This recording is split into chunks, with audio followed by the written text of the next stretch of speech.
Welcome on to Maho Radio, the only anime radio show in all the land. That's including on Twitch, YouTube, and Spotify, no matter where you're watching or listening. I am your host, DN, formerly known as Director Nasty. We're here for episode 3, week 3 of the Maho Radio.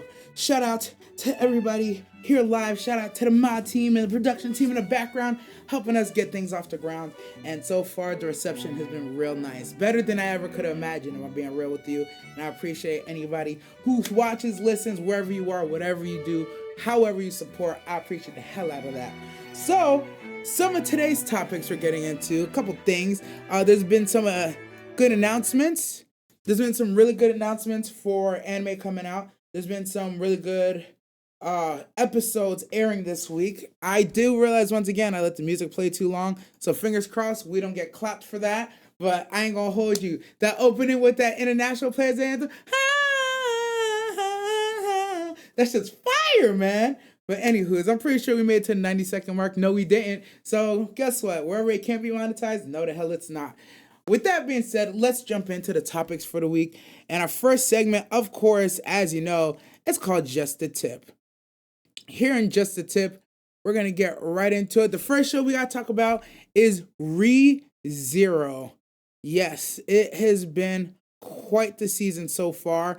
I've learned the best part of Re:Zero is Subaru suffering. If this man is going through it, if he's getting his back clapped, he's RBDing, he's trying every goddamn thing he can under the sun to save his people, specifically his shawty. That's his waifu. If you know, you know. That's when it's peaking, man. Re:Zero is one of those shows I treat very much like Slime, where it's like, I know y'all are gonna yap. Y'all gonna yap for a little bit. You're gonna do this happy-go-lucky thing. But I know when the yapping's done, we're gonna get some sort of action or resolution every single time. And this episode was no other. It's confirmed that Wrath was in love with Beltegeese, by the way. There's little hints. I didn't realize that she uses the same last name that he uses. I heard it in the reaction. I was like, that sounds familiar. Go figure, yeah, that's her husband. Now he got boxed up by the homie, and she mad about it, bro. I thought it was interesting that Greed was teaching Subaru lessons on manners, but I ain't gonna lie, taking his leg off with one pebble, absolutely insane. Fully unprepared for it, but that just goes to show the difference in power levels that we're dealing with. Subaru showed out though. Let me not talk down like he ain't do nothing. He was showing out. He had the invisible hand coming through. He was hitting with the freaking smoke jutsu with Beatrice. He was doing his thing. But Greed, hey man, he just a little too much. I'm actually mad that it was really his 7th shawty. And he's like, do I have to know her name? Like, I don't even know her name to wife her. She got a cute face and she looks like she's my type. Of course I'm a wife her. I ain't gonna lie, for a second I thought Greed might have been part Haitian because, you know, we be doing that kind of stuff. But I will say the reason Re:Zero is so good is because they can have the suffering, they can have the talk no jutsu, but they also have some of these wholesome, fulfilling moments. The moment with Mimi and Garth was absolutely wild. I was fully unprepared for it, but the support was beautiful. That actually being his mama and realizing that his mama really didn't leave them, she didn't go out for milk and cigarettes and just left them in the dust. She was actually in danger and she just don't remember. It's wild, absolutely wild. The one thing I'm looking forward to in Re:Zero though is next week I want to see if they're going to put together that there's another archbishop they don't know about. They counted 3, but we know that Otto saw one, and I don't know if Otto was in that meeting or not. I'm like, y'all numbers off because we saw Greed and Wrath with Subaru.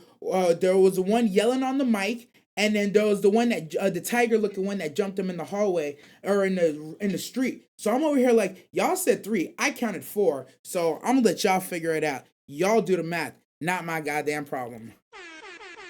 But yeah, so we're moving on to the next best thing that's currently airing. Alpharetta from Commonplace, the best pro tag in the goddamn Isekai game, is back. Now look, I know I said that, and that's me saying a lot of concern. I got Rimuru on the wall, and we got Ainz over here on the wall too. I'm not saying, when I say he's the best, I'm just saying his character, how he operates is one that I enjoy the most. Like, like he's showing. What I like about him is he get his power and he's not gonna let nobody tell him what to do with it. If what he want to do with it isn't in line with everybody else, it's like y'all either ride with me or go away, cause I don't owe y'all anything. I really don't owe y'all anything. So if you don't like what I'm gonna get into, now's the time to go. Cause I'm telling you, on these parts, we killing people, we eating niggas, and we handling business. Whether you like it or not. By business, I mean the way he be all up in these shawties. If you're not watching, if you're just listening on Spotify, you have to go see it for yourself on YouTube. The bunny people are looking crazy though. Those bunny people are like, huh, huh. And I knew it. I knew immediately. I was like, oh no, I know exactly who this is. And I remember that whole bunny arc where they was out there just like we can't do anything. He's like, what do you mean you can't do anything? Get up, Shay, get your people. Tell me you're about to go to work. And yeah, unfortunately, he whipped them into shape, but like at what cost? Now they're an absolute threat. So it worked out in our favor. That's why you see the good you do in the world tends to come back to you in one way or another. I was very annoyed at the Koki dude, the dude in the all gold armor, bro. He's a complete opposite of Hajime. He's a complete opposite of Hajime in every single way, bro. He's one of those people who's like, I want to save the world, but doesn't know like where to start. Whereas Hajime is a type, he's like, I want to save my world, meaning people around me that I care about, and there's something deeply about that I respect. That's my dog, bro. Hajime, I'll never let nobody say nothing bad about Hajime, man. I'll never let nobody say about him. Anyways, on to the next show of Just a Tip. We're getting into Bleach, the 1,000-year bomba clock war, as Lee would call it. It's AIZEN, bro. AIZEN. I'm not gonna hold you. This episode is actually packed. I love the 3-tier storytelling that they're currently doing. We got the AIZEN trek where head captain Shunsui pulls up to AIZEN and he's like, hey man, we gotta have a talk. And AIZEN's like, talk you say? And he's like, you shouldn't be able to use your mouth. He's like, try me. He's like, what? And he's just flexing. Aizen's just flexing, bro. He's like, you're not gonna use the other 3 keys. And then Shunsui's a slick ass mouth. He's like, might as well. What? It's like, oh my god. Nah, it was amazing. That Aizen versus Shishui dialogue was absolutely amazing. The double talking, the poking, the prodding, seeing who knows what. It's always a chess game with Aizen, bro. It's always a chess game. And 9 times out of 10, actually 9.98 times out of 10, Aizen is ahead of you. But Shinsui, he's so mysterious and aloof, I think it might play into his favor. We gonna see. The Central 46 continues to get played.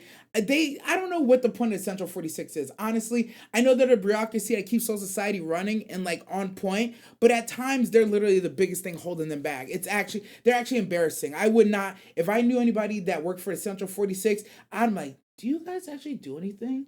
Do you actually like your jobs? Like, how much y'all actually get paid over there? Y'all hiring? I'd have some questions. That's all I'm saying. That's all I'm saying.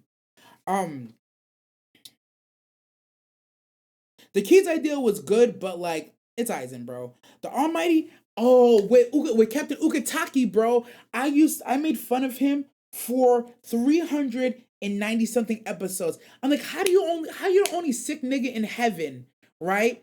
Nobody said anything. Come full circle around. My man was sick for a reason.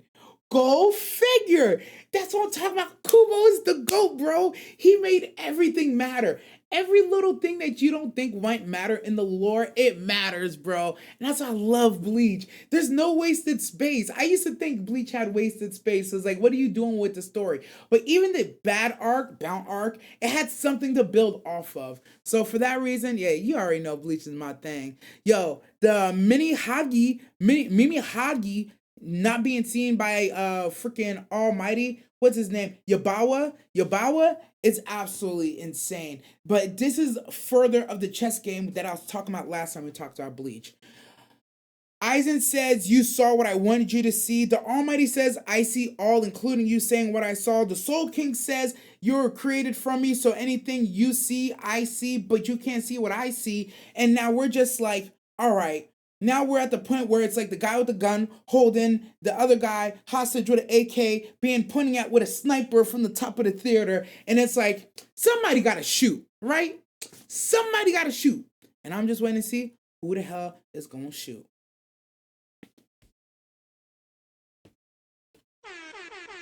Next, we're moving into Don Machi. I ain't gonna hold you. Right now, Don Machi is very much world building. It's a very happy go. No, I shouldn't say happy go lucky because nothing in Don Machi is as happy go lucky as it ever seems, which is why I love it. It has this sweet overtone where you're like, oh my god, this is so cute. This is amazing. Look at the shotties. Look at the ass. Look at the bras. Look at the babies. The bodies. Word. Baddies. I was trying to say baddies. I meant to say baddies and I said babies. I'm like, bitch, what the fuck is up with you? Anyways. But on that, underneath that sweet layer, yo, it's fucking gritty, bro. It's gritty. So this shawty is basically on lockdown. She wants to get away. He snatches her. They tell this tale, this story about this spirit and this knight and this dragon. I'm just like, spirit, knight, dragon. I'm like, we don't know what she is, whether she's a goddess or underling or something, might be a spirit. He's clearly trying to be a hero slash a knight. Dragon, heard of him, ain't seen him, waiting for that to happen. And then they dropped a story about how the not Alvarez. Oh man, I don't remember his name. It starts with the A though. The last hero to be in Danmachi, and it's like, yeah, we leave the pedestal across from him empty because nobody can match up to that. And I'm looking at, and she's telling this story to Bella. I'm like, you ever seen his fireball? Yo, you got to see his fireball. You might change your mind, baby girl. I think the story is gonna come full circle with the spirit, the knight, and the dragon. I'm waiting for that. The last part I loved about this episode of Daimachi, just the tip, of course, was Aiz fighting for her man. Now, people try to tell me on Twitter that Aiz and Belle don't have anything going. He clearly is in love with her still and infatuated with her, and clearly she takes an interest in him. I'm not gonna say if it's romantic, friendly, what, but she clearly takes an interest because they accuse her of stuff, and she was like, not my man. Box up, ball up top, let's go. And I'm just like, yeah, she ready to box for a man. What more could you want? What more could you want? But I'm excited to see the story of the Saint Fernando. I don't know whatever his name is, and the Sprite story end up being him and this girl Seer. I'm bet on it, bro. Bet on it. You can bet Christmas on that. Next, we're getting into Dan. The world building just continues. I love how the episode starts off with Granny Saito.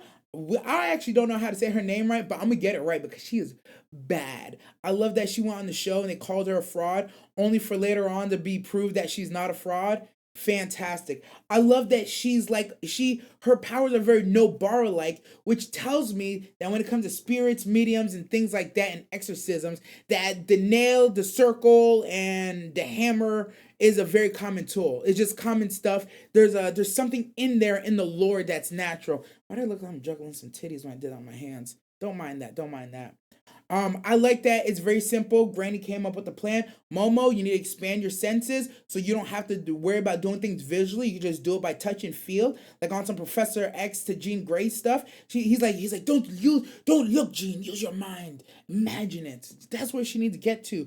And very simply, my man Okadarun, he just gotta build that body like Saitama, bro. She's like, get started on your push-ups, sit-ups, and your squats. I need you to do 100 pull-ups too. He gonna get fit, and you know what happens? The more fit he get, the more manly he looks, the more she gonna fall.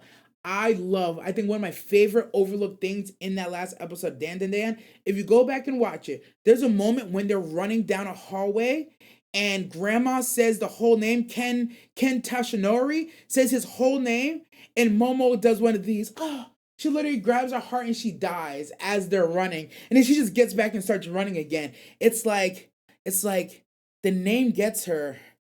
I know the name gets her, and the more it goes on, it's like Grandma knows. Grandma knows why it gets her. Yo, but honestly, Turbo Granny being 2-on-1, it's 2-for-1. It's cheap. She's Granny Saito. She's hot. She's cool. Absolutely love everything there. And once again, I think the ability to switch from world building to wholesome to smoke is the best I've seen since Free Ren. Now, I'm not saying it's as good as Free Ren. I'm not saying that because Free Ren is already done with the 26 episodes, and their ability to make you feel something and then instantly get into a battle, it's bar fucking none. So Dan Dan is working its way up that ladder though. It's getting there. Cause I'm telling you, there's something about like you move my heart and you really got me in my feels. Like, damn, I really hope that it works out for them. And the next thing you know, my heart's beating fast, not because it's hot, but because like they're about to get waxed. Absolutely amazing. But keep your eye on Dan Dan. Fantastic show. If you're not watching it yet, I don't know what to tell you. You're missing out. But it's occult stuff. It's about ghosts. It's not really my type. Hey, bro. If you like Mob Psycho, there's no reason not gonna like Dan Dan. If you like Jujutsu Kaisen or Chainsaw Man, there's no reason you're not gonna like Dan Dan. If you don't like Dan Dan, I'm gonna say it's because you don't like strong shotties, and then I'm gonna look at you real funny because who don't like a strong shotty? Like, put me on your shoulders, girl. What? Oh, next we're getting into the most controversial anime airing right now. One of the two most controversial animes airing right now. We're gonna talk about Blue Lock. Right now, this is my opinion on Blue Lock, and this is why I feel like Blue Lock is greatly misunderstood by the masses. Blue Lock is advertised and shown as like a sports shonen battle manga, right? Very much, I think it can be. If they wanted to do that, they have the ability to do it. Because season 1 was better. Season 1 animation was a step above season 2. I won't deny that. But season 1 CGI, it wasn't always the best. But to me, it's always passable. I'm fine with the slideshows that we're currently having in this season of Blue Lock. It doesn't bother me too much because I view Blue Lock as not a battle soccer sports shonen. I view it more as a sports psychology masterclass. And I think that's where the big divide is, that everybody wants to come and just watch him upgrade and watch him do this dope stuff and win the games and kick goals and do the dope passes. People want to come watch it, right? But if you're just coming to watch it, you're missing the point of the show, in my opinion. Ego is literally trying to tell you that if you're not the strongest, you're not the fastest, you're not necessarily the smartest, there's something you can find, there's something you could do to raise your skill, to bring another dimension that you're missing out on. If you can unlock your mental, if you can just play to your strengths and find out what you're good at. That's why I love that all these individual players, they have these cool little nicknames or their cool little gimmicks of that one thing that they do better than everybody else. And that's what gets them here. And I feel like Blue Lock really goes into the psychology of how you have to think, how you have to consider, how a person who doesn't have the physicals has to play to get better at a sport that they are clearly at a disadvantage at. You know, it's one of those things like I said it in the reaction, I'll say it again. If you've played any sort of organized sport, if you've ever been coached in an organized or individual sport that like you played in a league with like referees and points and wins and losses and stuff like that, Blue Lock would speak to you, and let me not just say played, if you also were like genuinely into it and you're really trying to improve, Blue Lock will speak to you on a mental level of like some of the things your coaches was telling you will resonate now, and you're like, yo, coach was always talking about that. Yo, he was always telling me that I need to do this, that, and the other. Like, for instance, I love that Eagles like, look, you have to be adaptable and you have to be able to be seen, but you also have to be able to subjugate these guys. And I love that the subjugate line came back around because that's things you have to imagine. If you have two people on your team who's an absolute ball hog, right? If you want the ball, you have to go out of your way to make sure that they can't ignore you. You have to be unignorable. And I love that this episode, the three mobs, sorry, Sagi, I'm putting you with the mobs right now. Shout out to those mobs, Nanose and Hiyori. They was actually balling. They was putting in work.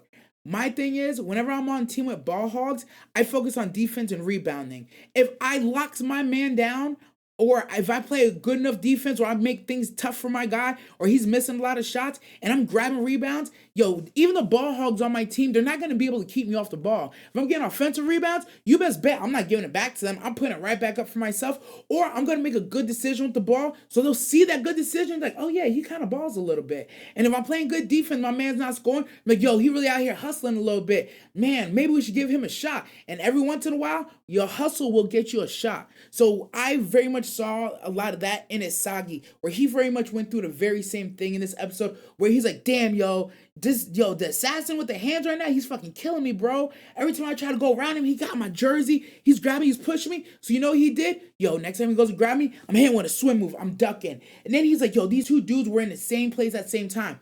I have to beat them to the spot naturally. I just have to make the best decision on the fly. And he was just doing it. That's why I'm like, people that watch Blue Lock, I understand it is a slideshow right now, but it's a beautiful slideshow. They're doing everything to make that shit look cool as hell. Everything under the sun to make it look cool. And you just can't deny that. At the same time, I would like to see it animated, but I also think that the dialogue, the philosophies, the ideologies that they're spitting, the way that they're depicting everybody trying to show out, trying to get their upgrade, I think it's fantastic. Absolute masterclass of sports psychology, and I think everybody can learn from this a little bit, honestly. I'll speak to my own experience. When I played high school sports, I was not the most gifted. I actually wasn't very good at any of the 3 high school sports I did. My football team wasn't the best. My weightlifting team was good, but I was ass. I was absolute ass. And honestly, I more so practiced the weightlifting team than I was on it. I did get to go to some of the meets, but I didn't really compete because I was never like in the upper echelon. With wrestling, my official wrestling record, if you were to look me up, I am 0-4. I had 3 other matches that I didn't make weight. I had 4 matches that I made weight for, and I lost. And I didn't lose like, oh man, I took them all 3 rounds. Man, it was so close. I got my ass beat quick. It was quick. I think my longest match was probably like 40 seconds. I was like 40 seconds. I was getting my ass beat. I ain't gonna hold you. But I say all that to say, there was things that I was learning in high school during sports that I wasn't able to apply to sports until I got older. That's why, believe it or not, as I got older, I got better at basketball. I know that actually sounds stupid, but that should be how it be. If you're playing basketball for long, you should hypothetically get better. Ping pong, I was always good at ping pong because my mental was strong and I have good paddle skills. But there was a lot of little things like, trying, like what you do in the drills, you got to do in the game. And what's gonna happen is the first couple times you tried in the game, you're gonna fail. But if you do it enough in the game, you're gonna build up that experience. You're gonna get better. That's why coach is like, at practice, you gotta take practice serious. When you're at practice, you need to pretend like that man is actually trying to take you down. You need to make sure you're sprawling like he's gonna pin you every time. But when I was on practice, I'd be fucking around my friends. I was the heavyweight, so my job was to tire everybody out. I just kind of leaned on niggas. I just sprawled on them. Wasn't very good at taking shots. Wasn't very good at other things. But one thing I was good at was wearing down my opponent and fucking laying on them. Fantastic at it. So I say all that to say, Blue Lock animation, all right, I hear you. But don't you ever say the story's not good. If you just came to see a battle of soccer shonen, that's your fault. Listen to what Ego says, watch the dialogue, understand what they're applying to level up, and you too can learn and get better. I'm just like Isagi. I be watching Blue Lock, and I'm like, that's what I need to do. That's my problem. I'm going to apply that for myself. But anyways, that's my masterclass on why this is a masterclass. Whew. But also, it's a true tale of putting practice into motion and what mentally, psychologically separates the good from the greats. That's the big part. It's the mental and physical that separate the goods from the greats that I feel like Blue Lock does especially where. I just think that the animation truly on Blue Lock is more of a, what's the word I'm looking for? It's more of a bonus, not a requirement. It's more of a bonus, not a requirement. Because it's an anime, of course I want to say animated. But at the same time, I feel like if it's just a slideshow with the words, I'm still enamored by it. I look at this frame. It's a beautiful frame.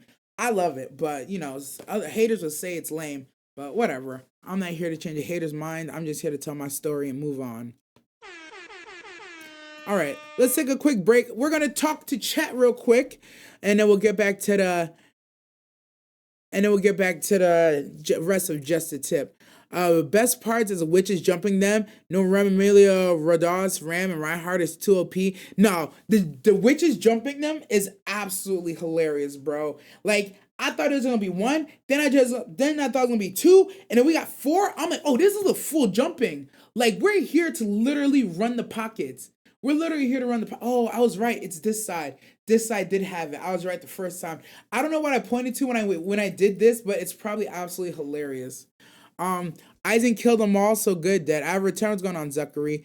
Godsby beefing Ichigo's the main merc. No, honestly, everybody's trying to hire Ichigo to merc somebody, which is actually pretty funny to me. They talked about the dragon in season 2, I think. Season 2, ooh, OG's the I forgot OG's a resident Daimachi expert. That's right. That's right. Baddie, depends who. I'm bringing this manga tonight. Momo likes some old school thugs. I'm dead. Blue box over blue lock. I actually agree with that. That's not as a controversial thing as you take as you think it is.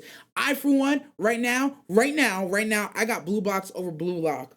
Only because Blue Lock I've been watching and I've seen Haikyuu, so like Blue Lock has a compare with Haikyuu, but right now Blue Box, I don't know what it is doing. It's providing something. It's feeding something in me that Blue Lock isn't touching. And it doesn't help that it's also a sports related thing. So it's like, how are you sports related and you're losing to this rom-com, bro? But we're not gonna talk about that too much. Hey, easy on my go, Blue Lock. I'm a soccer fan. I'm enjoying Blue Lock. Give us some damn budget. Frame lock, stop. PowerPoint simulator, stop. Trash, no, don't say that. Don't say that. Don't say trash. It's not trash. This commercial break is brought to you by Crystal Water.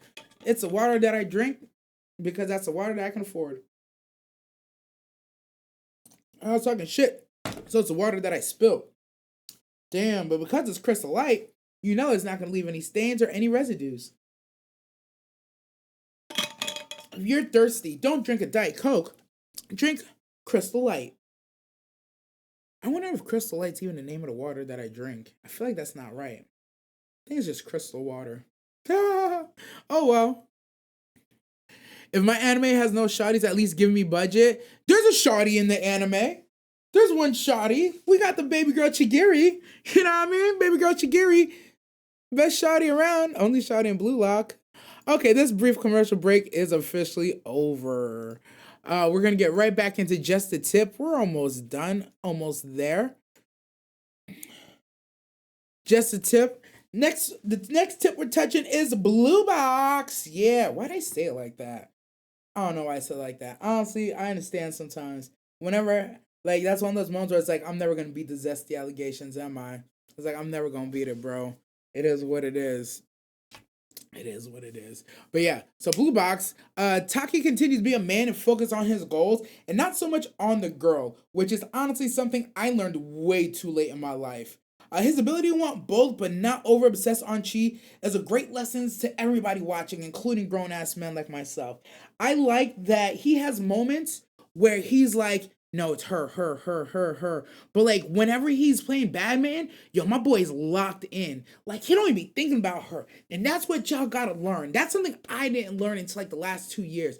It's okay to be obsessed with your girl or your boy or your partner. But you gotta do that once you're done with everything else. You gotta still be productive. You gotta get your shit done, and then you can obsess over her. And I think he does this better than most MCs. Because so many times, it's been, 4 episodes? And I think if 3 of the episodes we've seen so far, I expected him overthinking her to, like, throw him off. But he's just locked in, bro. You just gotta lock the fuck in. If you really want to get her, lock in. I promise you. You're gonna be great. His personality is actually peak MC material. I ain't gonna lie. I'm gonna say this real early, but I'm gonna put him a couple spots away from Sakata from Bunny Girl Senpai right now. His ability, I really respect his ability to like the girl and not over obsess. I'm not gonna say I'm in love with his personality, like, cause Sakata is honestly just like me for real. But this kid has potential, and I'm excited to see what they do with him. I really am. Chi, honestly, looking as cute as ever, of course. I think it's interesting how she views him as a threat, but also she's comfortable with him. He's obviously doesn't want to see her undress, and he's not trying to peep, but she's so comfortable. She's like most girls would not, even the secret change, most girls wouldn't do in front of you. They'd like, can you go somewhere? They would make you leave and do the secret under the shirt change. She was gonna let him stay and watch the under the shirt change. So whatever he saw. A little bit of aggressive V, maybe a little bit of belly button. I don't know. But she was okay with it. Versus the way he just took his shirt off. She was right there. He didn't even think about it. He's like, yeah, my shirt's coming off. And she was like, oh, damn. She's like, he like that? She even said something. She's like, I didn't know you had a 6-pack. I was like, oh, word? Oh, that means she was looking, my boy. That don't mean she just took a glance. That means she took a gaze. You're good. Ooh. She's just I think it's very cute how they're doing them, how they are doing them so far. But I feel like I need well, no, okay. I was gonna say I feel like I need a break. I need a forward break, but I feel like the W Man's his homeboy that went and talked to her and while his game was going on. W Man's, by the way, absolutely W Man's on that front. He is better than Hyrule Senpai, who over here got him playing for a Shawty's number. But this man's who went and talked to her, yeah. The fact that he's like, look, he ain't gonna ask you, he ain't gonna tell you, but yo, if he wins, yo, you should do something for him. And she's like, oh hell yeah, I'm gonna take him out. So it's one of those things where it's like, I like that she's up for it, she's willing to do it, but I want to see what her take on it is. Is she like, oh, he won, so I'm gonna take him out as friends, and because he's been such a good pal and buddy to me, and I'm glad that he's made me feel welcome and comfortable, or is it more like damn boy, we going to that art museum and they getting into it type shit? I don't think that's gonna happen, but I mean the emotion behind it. Is she taking it casual or is she dressing up and trying to impress him? That's the best way I could say it without sounding like a freaking frog. But yeah, shout out to Chi, shout out to freaking Taiki. The next tip we're touching, Ranma 1.5. Right now, I was worried for Ranma. I truly was. Because I'm like, how long can we do this shenanigan stuff where it's like, will people find out? Won't they find out? This kid kind of knows, but he doesn't know. This dude's obsessed with both sides of Ranma, but we don't know if he's going to do anything about it. I was like, how much can we do that? And then it's like, of course, there's a relationship between Ranma and Akane, and that was nice to see them building on that. That was a good piece of world building with them. Also, introducing the fact that the man that she likes her sister. Oh my God, I couldn't believe it. I was like, tell me it ain't true. I was like, tell me it's not. But Lord and behold, yeah, when that girl walked into the room, this man literally forgot. I could have asked him what his name was, and the doctor would have been like, I was like, doctor, what's your name? He'd have been like, I'm a doctor? Nah, the way he loses his mind around her, that needs to be studied. Honestly, I need some of that in my life, because it's like, there's some things in my life I want to forget to take that trauma out, and I feel like if I could find a trigger the way he got one with that girl, I'd be fantastic. That was a little dark. That's my fault. I apologize for that. Psych, bitch! I don't apologize for nothing. But, the doctor setting Ranma up to see Akane's soft side was a nice little touch. Because I already know, and you're not going to tell me it's not, because I feel like the internet will come and tell me, Akane has no interest in Ranma, or Ranma doesn't like Akane like that. And I'd be like, are we watching the same show?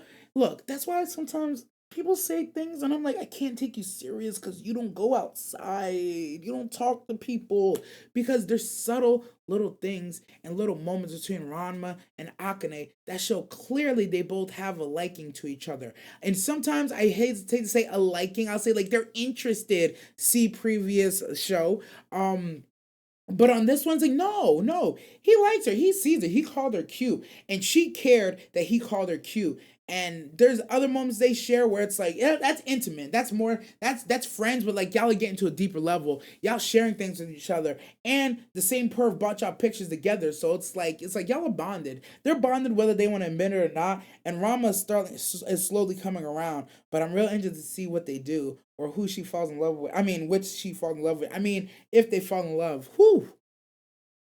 Did I make it out? I think I made it out of there. I think I made it out. Yeah, we made it. But again, the unrequited love triangle of sis to doctor, doctor to sis, and sis being kind of oblivious. I don't know if sis is willfully oblivious or if she's oblivious for the sake of her sister. That would be the interesting thing if it comes full circle. And older sis is like, oh, I want him, but I don't take him because I know you like him, and I don't think it's fair that I take what you want and you have to get married off. Because I can see them doing some wholesome shit like that, which honestly won't bother me too much. It won't bother me too much. I'm not too mad at that. Not to mention, let's just say, do you know how comfortable a shawty has to be with you to put her hand on your mouth like this? Look how she has my boy Ranma pressed up against the wall. Like, boy, if he was in the shoddy form, it'd be borderline harassment. That's just me. That's just me. And finally, the last tip we're jumping on, pause, is Uzamaki, man. Look, I know Uzamaki is getting dragged right now. Uzumaki is getting fucking dragged right now. Everybody is talking cash money, hot shit about Uzumaki right now. And it's a cool thing to do. Right now, Uzumaki and Blue Lock are getting dumped on together. But I saw the most insane thing today that honestly pissed me off to my core. You know what I saw today? I saw people comparing Uzumaki to Ninja Kamui. Let me tell you something right now. Did both of them have a terrible animation fall off? Yes. Abso-fucking-lutely. But does one of them have a good coherent story and one of them have a shit for brain story that makes no goddamn sense and they're just putting in twists and turns for the sake of putting in twists and turns?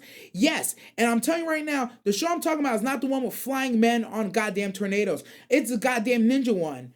I tell you, we watched almost the whole thing. You know I don't drop shows. You know we don't drop shows. Yo, we watched almost the whole thing. We couldn't even make it through it.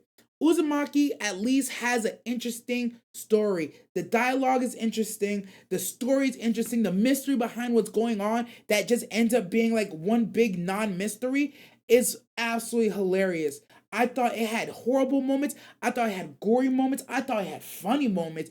There was moments I know I wasn't supposed to laugh, but I did anyways. And then there was moments where I was like, I can't believe this is what I'm watching. This is fucking insane. But it was in a good way. It was in a good way. I think that the irony of Uzumaki, that it's a continuing cycle happening no matter what, is honestly a holding up a mirror to society of how quickly we'll learn a lesson, impart that lesson, forget that lesson, and then do the same goddamn problem all over again as a society. And I was like, yeah, that's how it goes. Things go roundabout. We learn, we get hurt, we learn, we impart knowledge, we forget the knowledge, we get hurt. That's the damn cycle. And Uzumaki was just showing that, like, yeah, we're just doing this over and over again. We're on the goddamn spiral. It's a slow drain down to insanity, baby. We're hitting the fucking bottom and we're fucking choking out, man. But I loved Uzumaki. The story itself was dope. I personally love that it was only 4 episodes. At least they didn't drag it out for 12.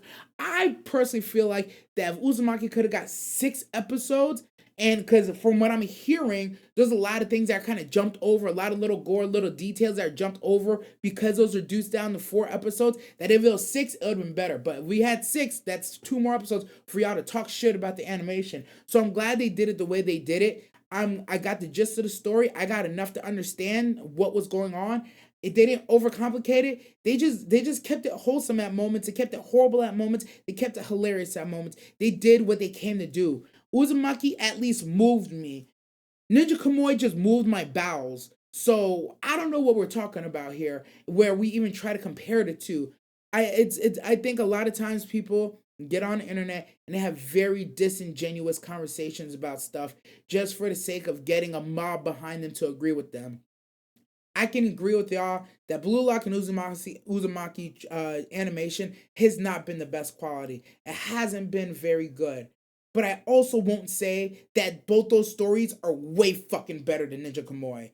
I'm sorry to shit on Ninja Kamui. I really am. I usually don't do stuff like this. I very much try to stay away from dunking on anybody or talking trash or even being negative on the internet. That's really not my forte. But man, when I hear a comparison, when you're comparing like apples, the fucking filet mignon, I just have to look at you funny, bro. I have to look at you funny, man.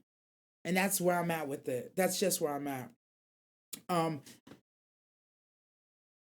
Last episode, my favorite parts was the fact that if you move too fast, you like make a tornado. I love that they showed the outside perspective of somebody that was trying to come to the town and we had to follow them around. You got to see like how bad everything got. I thought it was a sick, twisted, demented episode. Just a very slow spiral descent into insanity. And once you get to the bottom of insanity, you realize like, oh, there was literally no escaping this. This was the end goal of it all. Like, no matter what, it was gonna end this way. And it's like, damn, that kind of sucks. So, like, full circle, oh God, full circle, go to the dad And Uzamaki, who was the first to sacrifice to the spiral and continue to pester his wife to come join him and his son to come join him, he honestly, I don't know if he had the best exit or the worst exit, because technically he was there first. He was the first person at the club, like he works there. And then it was his job to tell everybody, yo, I'm at the club. It's fucking lit. Pull up, son.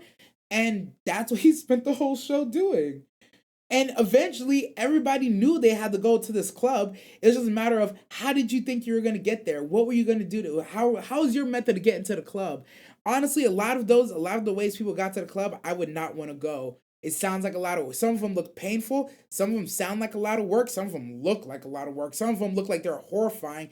Me personally, I say, hand to God, please don't take me anytime soon. When I go, I want to go as quietly, possibly in my sleep, if possible, where it's just like a seamless transition and I know none the worse.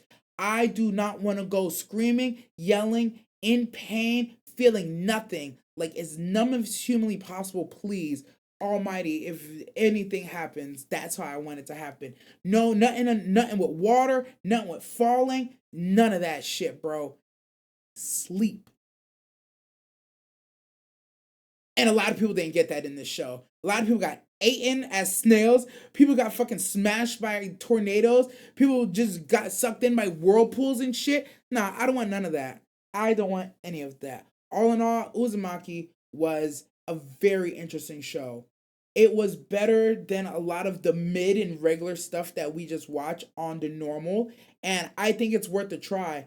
I think very much so. It takes somebody either with a taste for storytelling or somebody who was around when you had to watch Dragon Ball Z in 120p and 12 parts on YouTube. It's either one of those two people is someone who could look past the animation and just enjoy Uzumaki for what it is. Because I ain't gonna hold you. It's good. It's good stuff. Just take a taste. Just take a bite.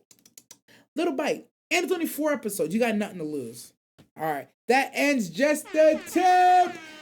We're gonna go into the chat. We're gonna see if we want to take any viewer questions.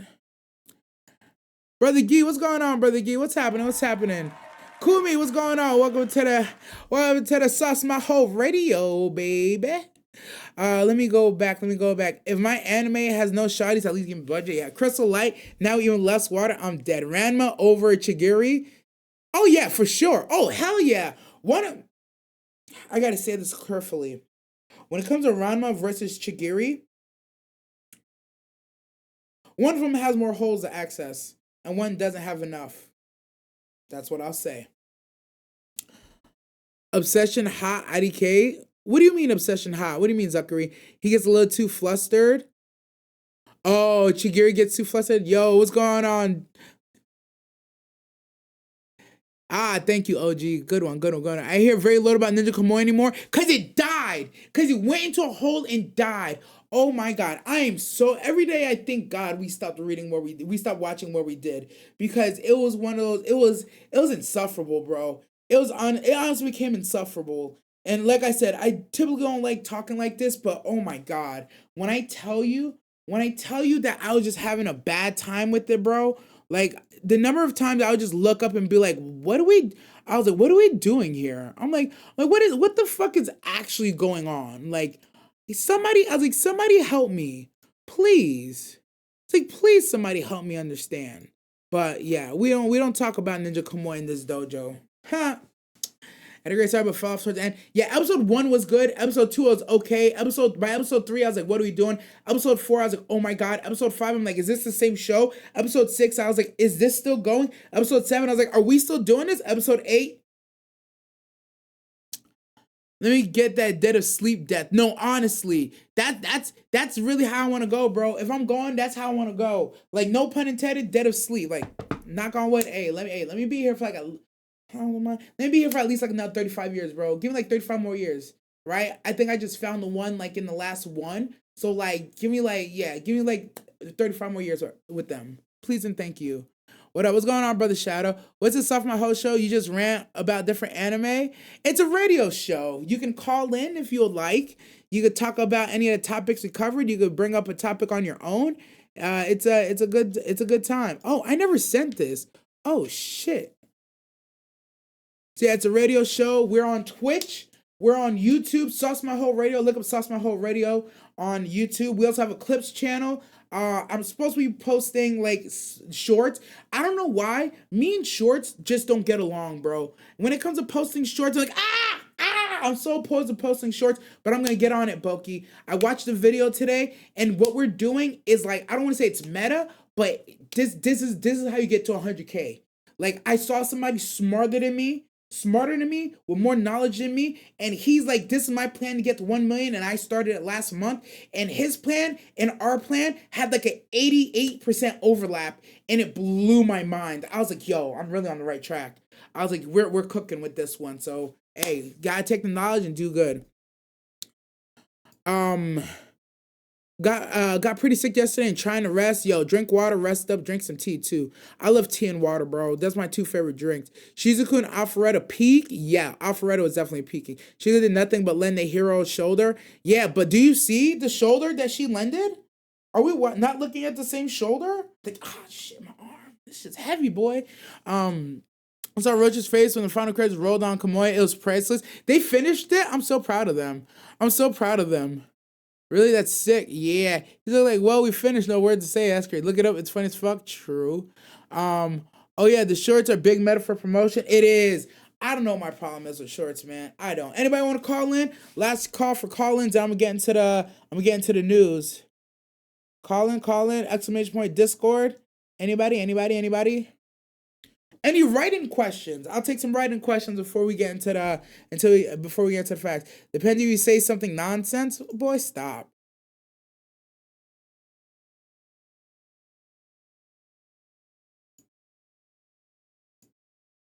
Anybody? Any writing questions?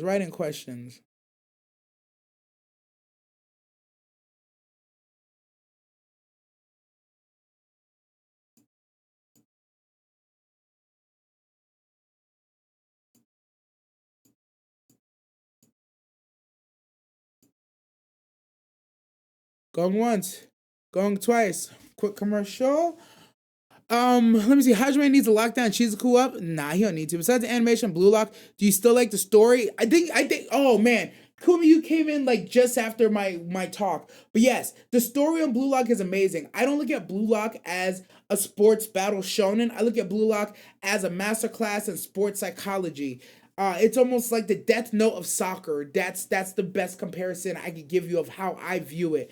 A lot of people don't look at it that way, but that's how I think about it. That's why the slideshow, is it not as good as season 1? Of course not. But is it still acceptable because they be animating the hell out the slideshow? Yeah, I'm not gonna act like I don't still fuck with it. The cool thing right now is to act like you don't fuck with it, but it's actually still not bad. I did like ReZero, Mimi, and Garf. I didn't realize the triplets were the same age as him. Are they really? Oh, damn. Only out for the big topics later on. True. Okay. I agree with most of your takes, so now no beef for me. It doesn't have to be beef. You could just have like another take. You could have present angle that I haven't considered or I haven't seen. Anything like that. But, that's fine. I'm not going to push y'all. I'm not going to push it. Top storyline, going in on ReZero. I didn't go in on ReZero, but I did talk about ReZero a lot. I did. W take, thank you. Between Garf development, Astra family, Royal selection beef, which culture shit, or Regulus kidnapping, EMT, bro. Yeah, I ain't gonna lie. I didn't cover like even a third of that. I think I covered 2 of those. Garf development and witch cult shit. Nothing else. Regulus. I did talk about Regulus, but I only talked about him in the stance that like he made me laugh because he was teaching Subaru about manners. Hilarious. Tower of God was surprisingly good this week. Like I went last week, came through this week. I ain't gonna lie. If you notice that, I don't even talk about Tower of God because Tower of God, like I watch it. I'm not gonna lie. The story, I know the underlying story is probably something fire, but I just can't right now, bro. Like it's just there's like I don't like this is why I'm talking about Tower of God. I honestly a lot of times I don't have anything to say. Tower of God is one of those shows I just watch and I just watch. It's sad. I feel bad even saying it, but like that's the truth. I watch it and I'm literally just watching it. Like what am I supposed to do with it? Guardian 14, I think that's true. I fuck with Regulus only because I like OP white haired dudes with shields. That's pretty specific, but okay, buddy. Very specific, but I see what you're going for. Target's final all good will, I guess. I ain't gonna lie, a little bit. Just a little bit. Just a teeny tiny peek. But okay. Alright, y'all, we're gonna get into the news. We're gonna check out the quest board and see what the quest board got for us today. Right now, the quest board has on it, boom, Call It a Night, Season 2 officially in production. Anybody who knows me, anybody who watches me, anybody who listens on the regular, y'all already know Call It a Night is one of my favorite rom-com animes. It's so much my favorite. I put money into it and I got it not first edition. I got volume 1 of Call It a Night to put my money where my mouth is. Most of y'all don't know this, but some of y'all do. Every year, my top 10 manga for the year, I go on my way and I buy the volume 1s of those mangas. I think I'm going to take a page out of Lee's book though, and instead of taking the volume 1, I'm going to find whatever volume cover that I like the most, and I'm going to pull that one. That's what I'm going to do. Right now, we don't know which studio is doing Call of the Night Season 2. I'm very stoked for it. We left off at a fantastic point. There's some shows where after one season, I'm like, yeah, honestly, if they never do another season of this, I understand it. I might pick up the manga, but I probably won't. Call the Night, I was like, no, I wanted Season 2. Because we've hit the point where we've established that she got to go after that boy. And that boy already knows that he kind of feeling something, but he don't know what he feeling. And I'm excited to see their moments moving forward, because there's always a point in the rom-com where the MC that gets pressed by the girl finally catches up to the girl pressing him, and then now it's his turn to push the buttons. And you know, they've had enough development where it's like, yeah, y'all comfortable. Y'all was already kind of comfortable because y'all was already into the vampire stuff or vampire human stuff. So now y'all got to go to the next step. So I'm really excited to see where that goes. We don't know which studio. I hope we keep the dope scenes in the artwork, because it was one of my favorite things about Call of the Night is not only the dialogue fire and the story is on point, the fucking artwork, the cityscapes, the skies, fucking beautiful, man. And then, you know, they hit that creepy nuts music. That shit's just, ooh, chef kiss. So fingers crossed that the studio, whoever studio gets it, we see no lack in quality from the previous studio, and we keep that same artwork. And that's my fingers crossed moment. The next news we're getting into is To Your Eternity, Season 3 in production. Don't know the studio, don't know the production date, but we're going to find out. The fact that To Your Eternity is even getting a Season 3, I love that it's getting Season 3 because I love the story, but I don't love it's getting Season 3 because that studio loves to clap the goddamn reactions. So this is one of those ones that stays on Patreon only. A lot of people don't even know we watched To Your Eternity. To Your Eternity is actually fan-fucking-tastic. I loved it, thoroughly enjoyed it, and I'm looking forward to the Season 3 to come. And apparently, what was I gonna say? We left off at Fushi. We kind of hit in a fast forward / reset. So I'm excited to see what we're gonna do with that moving forward, because his challenges are always fire. And next on the quest board, we got announced the One Punch Man movie live action is in production. And guess who the director is? It's the dude who did Fast and the motherfucking Furious, baby. It's the dude who did Fast and Furious, Justin Lin. I believe, if I remember correctly, he did he did the first, either he did the first 4 Fast and the Furious movies, or he did 2, 3, 4. I never remember which one, but I think I can just be talking my ass and be completely wrong. But I definitely know he did at least 1 Fast and the Furious because this told me so. On the script, we got some writers from Rick and Morty. So, I mean, it's one of those things where One Punch Man doesn't kind of need a script, but at the same time, I'm excited to see what they're going to do with the script. And because I see the names that's doing it, I'm assuming it's going to be in English with sub voiceover, so that'll be an interesting take on it, very much so. So excited to see what they're gonna do. But my big worry is it's being produced by Sony, and we all know Sony, they kind of be fucking up. But I'm gonna cross my fingers. As an Xbox boy, I don't have much crossover with Sony. So, hey, y'all people that deal with Sony, all I know is Sony screwed over Deadpool. And if they gonna fuck up Deadpool, they better not fuck up One Punch Man. That's all I'm gonna say. In other One Punch Man news, we also got Season 3 currently in production.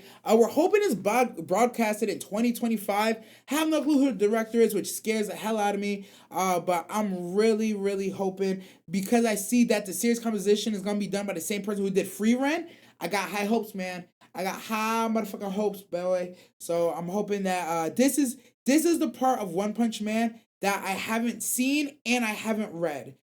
Before we started doing reactions, I saw One Punch Man season 1 and season 2, and then I had read up to what was current at the time, which was right where I had read up to right where season 2 ended, or like I had read up like right before season 2 ended, and I watched from there. And so I'm going completely behind into season 3 whenever it comes out, and I'm hell of excited for it. One Punch Man was really what, like, when I came back to anime as an adult. One Punch Man was one of the first things that I had picked up watching, and it was so absurdly hilarious. I was like, I forgot how good anime was, bro. I really did. I really forgot how good anime was, and that really what got me back in watching anime on the sly. But yeah, shout out One Punch Man, shout out Saitama, shout out the Saitama workout. You know, we was on it for 3 months and we lost a whole bunch of weight, and we're hoping to do more. But that's all we got for the quest board. Ain't got questions, comments, concerns. Ooh, for the quest board. Ooh, what happened over here? Let's take some questions from chat. Let's see. Celery is good taste, not gonna lie. Call it a night season 2. Yes, it got a 9. It's about sexy vampires, right? Kind of, sort of, yes, but not really, but totally. Call Night put me on the creepy nuts. Same. You know, Peak? Yes, with the story just beginning. Yeah, I watched a few off episodes, but I still want to get through the index first. But boy, is that a challenge. Good luck with that. Y'all was feeling Vampire Girl over the classmate shoddy. I was definitely salty. You know what? That's fair. Cause I forgot the classmate shoddy. Look, hear me out. Skimpy, eternal living vampire, or girl who is one day could like succumb to like a simple car accident, but she is packed on the top and the bottom. I ain't gonna lie, it's a close call, ladies and gentlemen. It's a close damn call. I ain't shit, but I know that. At least I know that. I'll check it out. It's worth to check out. It's Litten Films that did Berserk 2016 and Tokyo Revengers. Berserk 2016 does not give me hope. Tokyo Revengers, I'm not mad at it. I love To Your Eternity, but goddamn, is it sad? To Your Eternity is one of the few animes that broke me consistently. Now, I didn't necessarily cry watching To Your Eternity, but the emotions that it made me feel and the introspection it really made me do and the real life concepts it made me compare and consider, by far some of the deepest moments I've had watching anime. Some of the most what's the word I'm looking for? Impactful lessons. I learned things from To Your Eternity that I enacted into my real life. There's not a lot of shows I could say that about. Some shows I could say that about, My Love Story, Yamada-kun at 999, the way he's manly sometimes, I ain't gonna lie, I picked some of that up. I also picked a lot of stuff up from K-dramas, but it's not very often I can say an anime actually shaped me and made me do something different in my real life that improved it, but that was definitely one of them. To Your Eternity, another one that I gotta watch. It recently moved up my watch list. That's a good one. Wait, One Punch movie, I thought it was season 3. It's both. There's season 3 got announced. It's in production. And the live action that's already been in production for 2 years is moving forward right now. There's a tier for Eminence movie. Have you seen it? I haven't. I might watch it. Remind me later. Did you see the new show by the director of Cowboy Bebop? He's working with the choreography director of John Wick. Oh. Oh, damn. Oh, that's crazy. That's interesting. I'm telling you, a Cardi classmate friend and called night had me a chokehold back then. Look. Because I know what kind of school they go to. Look, she's built like a college student, but I know she got early entrance. So that's why I try not to comment on her. But fam, buddy. Oh my God. I'm just going to leave it at that. Bing bong, what's going on, potato? Yo, potato, welcome to Sauce Maho Radio, the one and only anime radio show in all the land, including Twitch, YouTube, and Spotify. I just thought it was cool to throw that in right now because we're about to jump in to the weekly awards. Give it up, ladies and gentlemen, to the weekly awards. She's definitely in college? Nay, man. If she in college, she definitely got super duper early entry, like fees waived legacy because her mama was as thick. Like, she picks a schedule, the night classes. Yeah, nah, she like one of those ones that's like, yeah, I'm taking dual classes super early because I'm like that. Like that's what I'm going with her, bro. Cause I refuse. I'm not. Yeah, bro. Yeah, I'm gonna leave it right there. I'm gonna leave it right there. Look, there's one of those things. Like it's one of those things. As much shit as I talk about these lolly niggas, it's one of those things where it's like, yeah, there's certain lines where me myself, I will make speculations and be like, but I'm not crossing it. I'm not going. I'm not going there. I'm sitting on the right side of the train tracks, sir. All right, into the next segment, the weekly awards. It's time. Our first weekly award, of course, we start my favorite thing, romance. The romance of the week goes to Mimi and Garth. Look, ironically,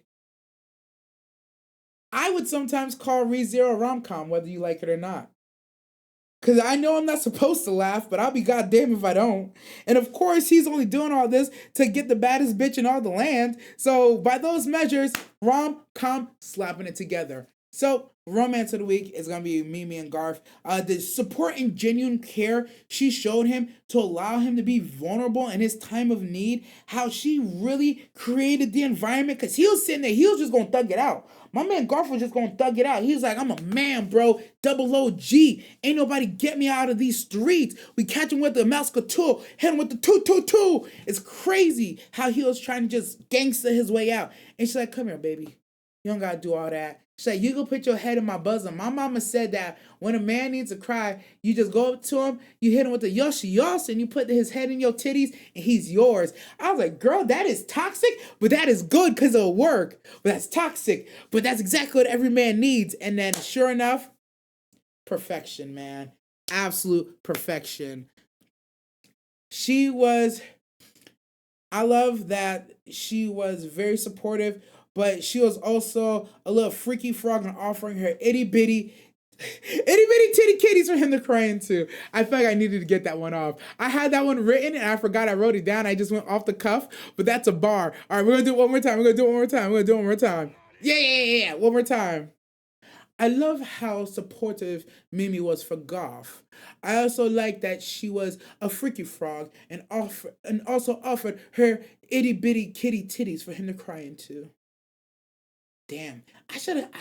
That's such a hard sentence of working naturally. No wonder I messed it up. But anyways, yeah, romance of the week goes to Mimi and Garth. You like that one, Bees? You gonna let me pick you up for the camera? So that's my whole right. Oh nope, she gonna cut me. Nope, I ain't fucking with the cat. Yeah. Gah, I don't want to pick you up anyways.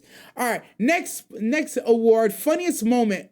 Funniest moment of the week goes to the Uzamaki butterfly firefly boys using the spirals to fly and attack anyone and everybody. It is hilarious. Y'all talk shit about the animation, but honestly, the show is a masterclass in juxtaposition and absolute weirdness. They were going through a phase where, like, if you walk too fast or you talk too loud or you do anything too fast, you like create tornadoes. These dudes figured out a way to fly on the tornadoes to terrorize niggas. And then not only would they just fly on the tornadoes, they would combine. They hit the Ginyu Force pose and they combine tornadoes and they just fucking start spinning and they'll be attacking buildings and beating niggas up and stealing hoes and eating snails. It was fucking hilarious. I'm telling you. Cause my dumb ass, when I saw you can make tornadoes on accident, I was like, oh yeah. They're like, you can't come into this house. I'm like, bitch, the fuck I can't. First thing I'm gonna do is I'm gonna hit you with throwing a tornado right at your front door. So to see people later just flat out riding the goddamn tornadoes, it sent tears down my face. It was absolute peak. I don't think anything this week made me laugh as hard. I don't think anything stuck with me as hard. And just look at them. Look at them with the poses. They got their little shades on and their motherfucking helmets. Like, yeah, we the boys. We the Firefly boys. We flying in the sky and we hit you with the toys. I'm like, what the fuck is y'all doing, bro? What are y'all actually doing? They were cool until, of course, they started pressing up on the shawties and being really weird and trying to eat humans. But, hey, until their demise, them niggas was the flyest niggas around. No doubt. Absolutely no doubt. Some thugs. Absolute thugs. Next category moving into is most hype overall. I'm going Dan. Why? That's why. Granny Saito. Nothing else needs to be said. Hype. I had seen this image and I was like, oh, that she kind of bad. Who that?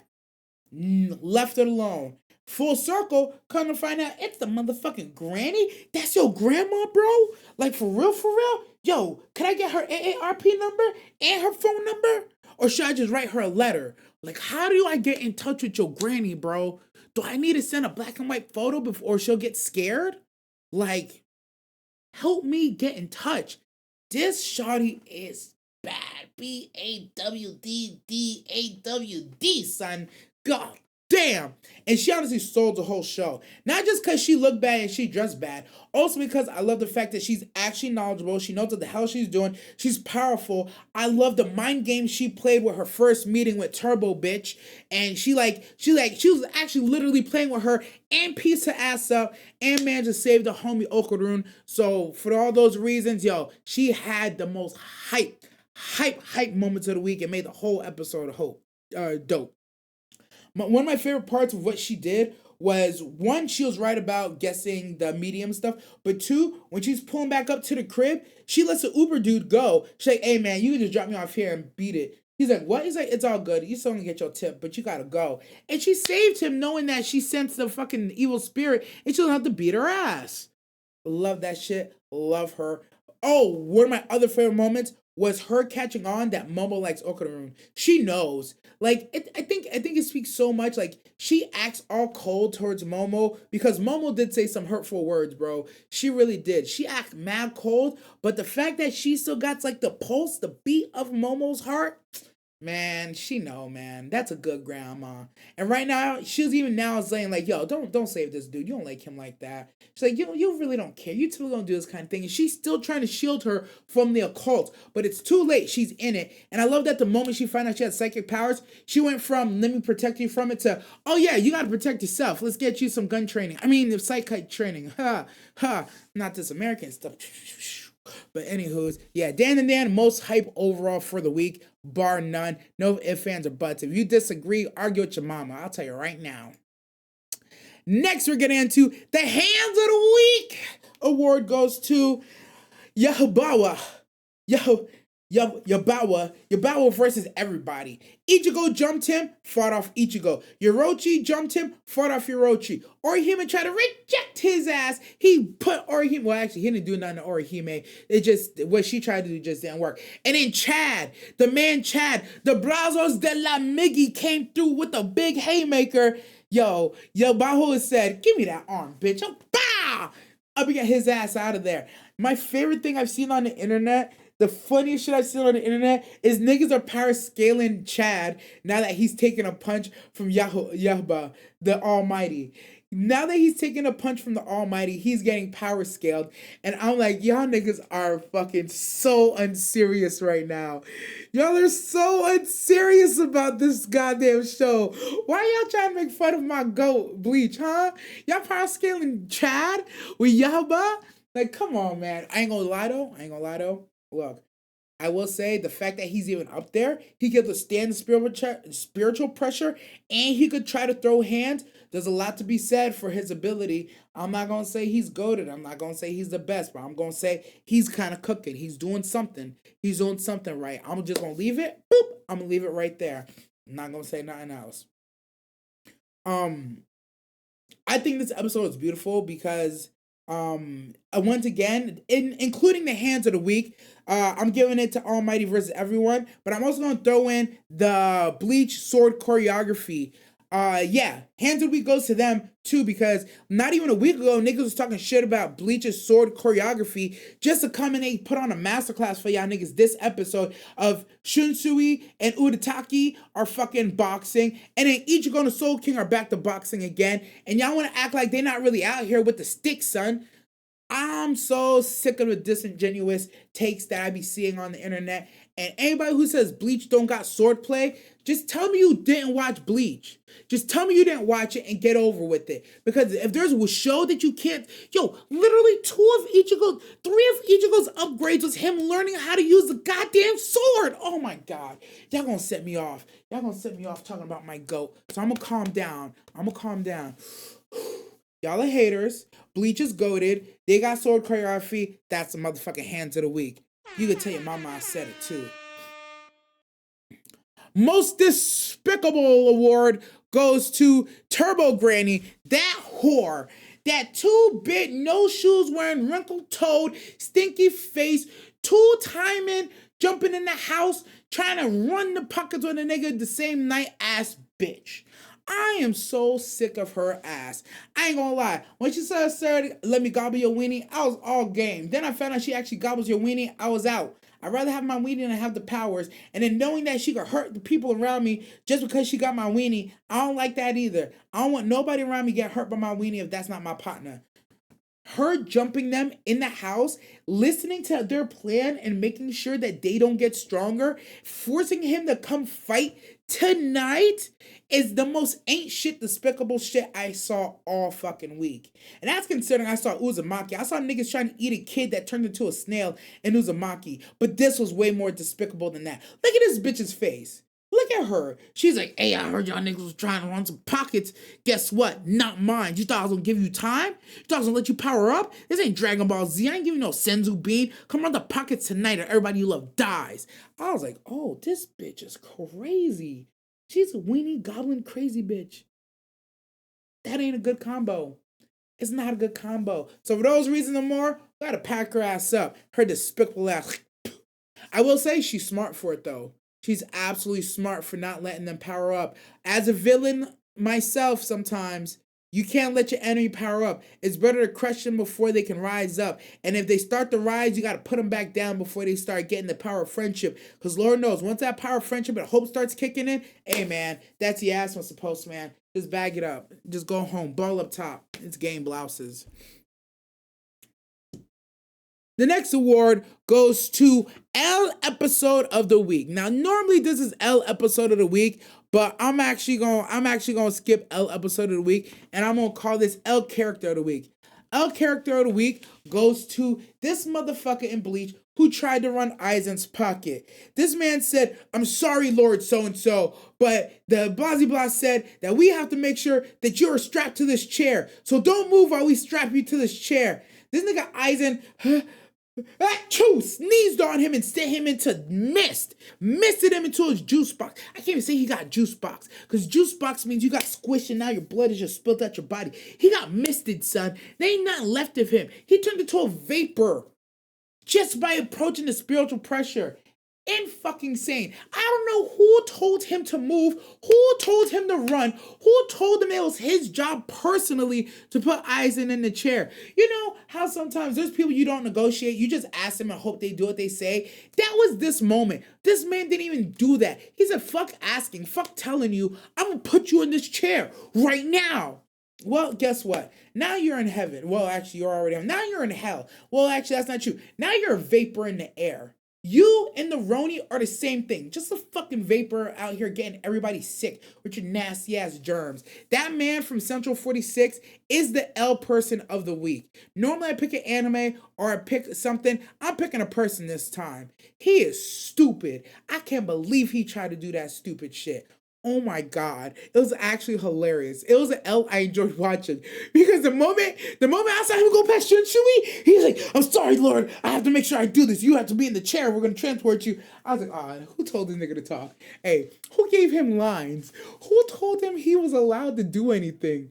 You're just supposed to follow directions. Why you think you're allowed to just act out like that? You know what's funny? I bet you at some point, he was the top of his class, bro. He was like the best nigga in his class. He got all the bitches and Soul Society. And then so he was feeling himself, and he's like, yeah, that nigga AIZEN, yo, if I ever saw that nigga AIZEN, I slap him in his face, bro. And that nigga said, this is my chance. I told everybody at home if I ever saw AIZEN, I'll slap that nigga. I gotta do it for the streets. The hoes gonna love this one. Juiced. Absolutely fucking hilarious. Ooh, oh man. As you can see, that moment, I've been waiting to talk about that moment. It was fucking beautiful, man. I was like, hey, you really thought you was gonna get AIZEN? Like, yeah, I thought I had a chance. Did you though? I don't think you did, buddy. Oh man. Oh, honorable mention to Hairu Senpai for almost giving up cheese number to that Tanaka looking boy from Haikyuu, but the damn badminton version, bro. Yo, I thought he was our homie. He acting kind of oppish right now. All I'm saying is he didn't need to do it. He volunteered to do it. It's like you didn't have to do either. You could have just left her out of this, but you wanted to push it. Whatever, man. It is what it is. It didn't matter though, because my boy Taki was coming to ball on these hoes anyways. So yeah, honorable mention goes to Haru Senpai, but L of the week goes to that mob ass Central 46 character who got his shit taken up. Stupid. But yeah, blessed. Best plot twist of the week goes to, and I'm not changing, best plot twist of the week goes to Bleach 2. Realizing that the captain, Ukitake, being sick in Soul Society, me making fun of him for years for it coming full circle just to find out that this nigga, this man, this person is such an important piece to the puzzle is absolutely insane. I was wholly unprepared for it. You could have told, there's so many things I would have guessed was going to happen in Bleach besides this. And that's why it's the best plot twist. I never would have seen it coming full circle. Something so insignificant, something that doesn't even seem like it's something you would worry about. Like, who would even be thinking about or considering this? Who sits around like, that nigga's sick. I wonder if he's sick for a reason. Nah, I just took that he was sick. But Kubo the goat, Kubo, my goat, the man who put the pen to paper to put the paper to bleach, son.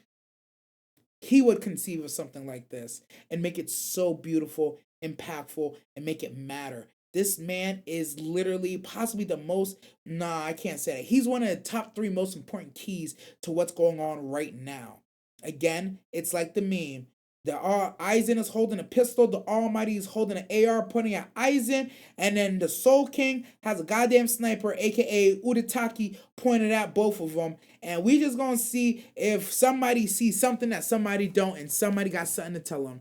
Cause it's absolutely insane. But and I love the fact that Yaboa can't see what the right hand's doing. There's a proverb. I know the proverb in Tennessee, maybe Texas, but it's probably in Haiti, where they say you shouldn't let the right hand know what the left hand's doing because and that's it. That's just it. You never let the right hand know what the left hand's doing. Sometimes they say never let the left hand know what the right hand's doing. However, proverb or parable you've heard that one, this is a perfect example of that Bleach is executing, and I fucking love it. I fucking love it. If you're not into theology, you should look up some theology, look up some religions, and then rewatch Bleach, and you'll see there's a lot of references right in front of your face that you're just missing. Theologies and ideologies run rampant in this shit, and it's dope.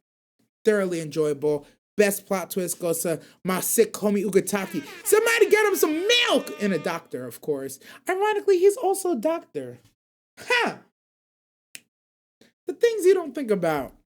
All right, next, we're going to top assist of the week. Oh my God, and we are way too scrolled in.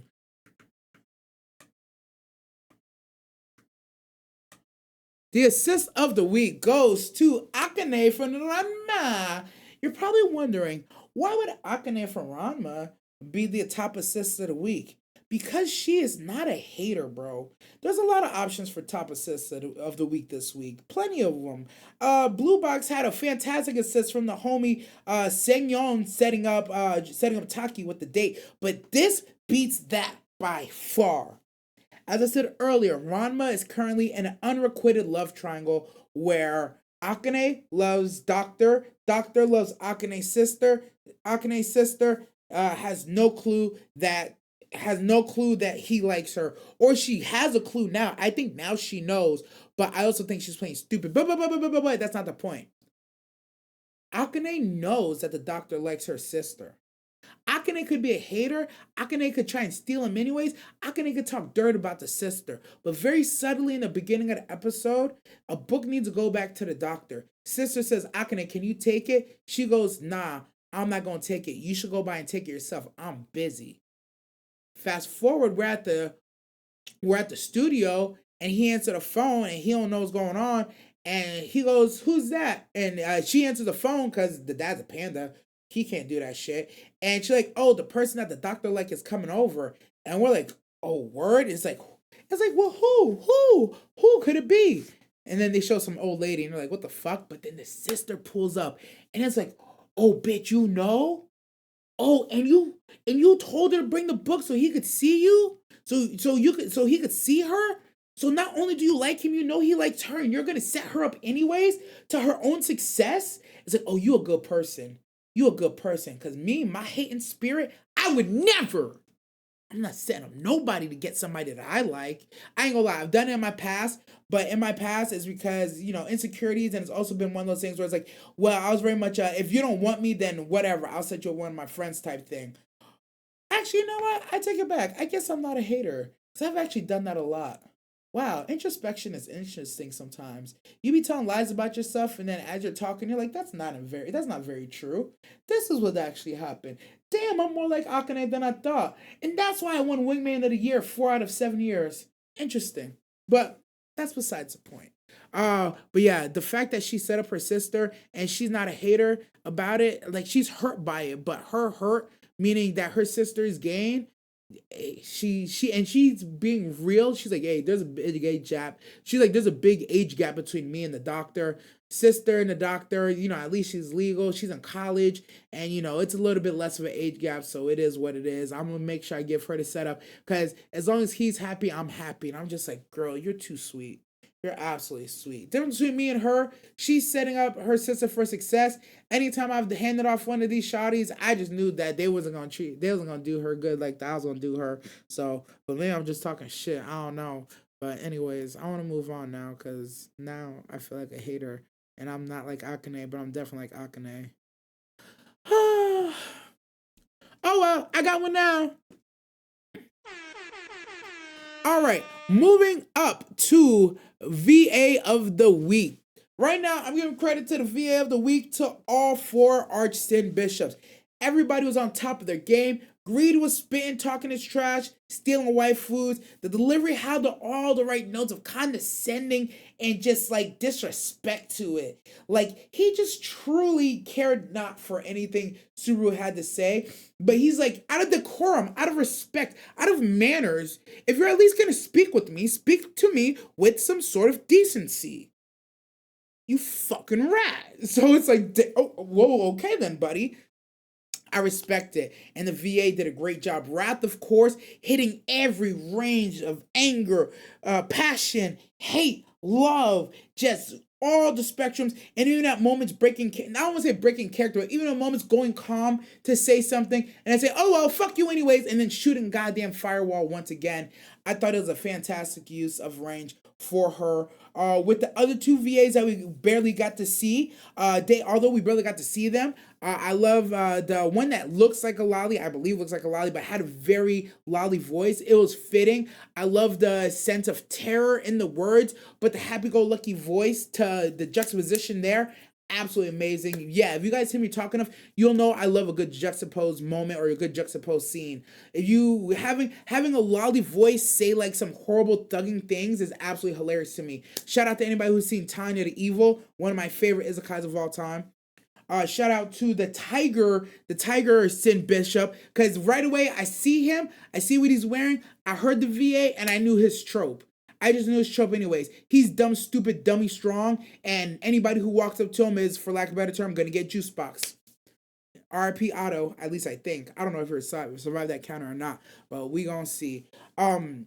Yeah, all this Archsin Bishops absolutely delivering on every front. Did a fantastic job and truly carried the episode to a greater height of what it was already going to be. Next award we're going to, the weekly award, we're going to Best Boy and Best Girl of the Week. Best Boy of the Week goes to Hajime for not listening to that goody two-shoes ass Kokoi dude and wielding his power as he sees fit. We already talked about this earlier, but I just want to bring it up. For all these reasons, he is the best boy. I once again will always applaud Hajime for not just giving people their dreams, but helping them achieve their dreams. To see him run back into the bunny people who are struggling, who are being ran out, literally on their last leg, last piece of land, about on the verge of murder, and now they're basically an Anbu Black Ops squad luring entire armies to their death is fucking amazing. And to see him come full circle and teaming up with his beast people again, once again, the freedom, break the chains, break the chains. I was gonna say break the walls, that's Jericho, but breaking chains, hey man, that's my goat, bro. Okay, now I'll say that's my goat. I said that too many times today. The Hajime, quality MC, bro. Absolute quality. Shout out, best girl of the week goes to, we already talked about this, but best girl of the week goes to Mimi once again, because like, I don't know, that level of support and care, I feel like every real thug, every real nigga, every true otaku, we might talk trash about shawties, we might make fun of them, but at the end of the day, we love the shawties, bro. And we love a good shawty. A shawty that's good to you, a shawty that really gives you an environment where you actually feel safe enough to like say what you gotta say with your whole chest. You don't even have to cry. You don't have to cry for your shawty for her to be a good shawty. But like, if you really feel like after a hard day's work, you just go lay up in her arms and put your head down for 20 minutes and just do nothing, and she just gonna hold you, hey man, don't let that one go. Don't let that one go. You be good to them shawties. And Mimi, yeah, her shit, they should do a case. This should be a case study to every shawty who can't keep a man. If you just do what Mimi did, hey, I'll tell you right now. If you do what Mimi did, like once a day for your man, you cook and you do a couple other things for him, whatever he happens to like, hey, you see this? Putty. Putty in your hands. Like, you'll just mold him into whatever you want. Or even better, he might be Play-Doh, where he's going to take a shape and he's going to stand firm and give you the stability you're looking for. But yeah, best girl goes to Mimi, best boy goes to Hajime. Because, like I said, fire shit, fire shit, fire shit. Next award we're getting into, we're almost done. Episode of the week. Yeah, man, we giving it to Bleach, man. I don't know why y'all thought it was going to be anything but Bleach, but it's going to Bleach, fam. Like, beginning to end, non-stop sauce.